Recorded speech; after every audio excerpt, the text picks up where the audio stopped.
From the March on Washington to Bloody Sunday in Selma, Alabama, Julian Bond was an iconic figure in America's struggle for civil rights. He was a student of Dr. Martin Luther King Jr. at Morehouse College in Atlanta and one of Dr. King's youngest foot soldiers. Bond helped launch the Student Nonviolent Coordinating Committee, an influential force in the civil rights movement of the 1960s.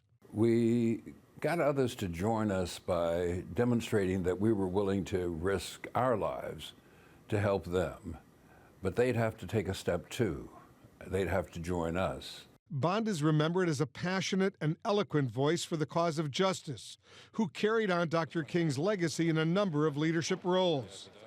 He founded the Southern Poverty Law Center, was chairman of the NAACP for a decade, served in the Georgia House and Senate, and taught at various universities, including Harvard. Are you prepared to take the oath, Senator? I am. Bond lived to see enormous progress for African Americans and troubling setbacks.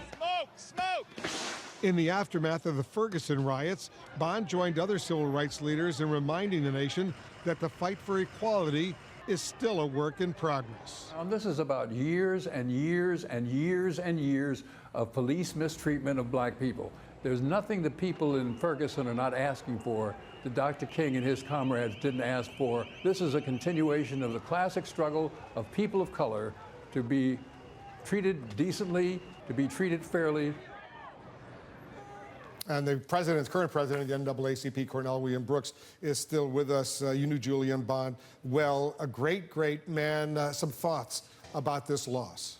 Really, Julian Bond represented a Paul Robeson Renaissance figure in the modern American civil rights movement. Think about it. Here's someone who was not only a youthful activist, but also an elder statesman and chairman emeritus of the NAACP board, founder of the Southern Poverty Law Center, a pioneer with respect to SNCC, a journalist, a documentary filmmaker, a writer, a historian, a pioneering figure, and more to the point, a role model for a generation of young activists who are following in his wake.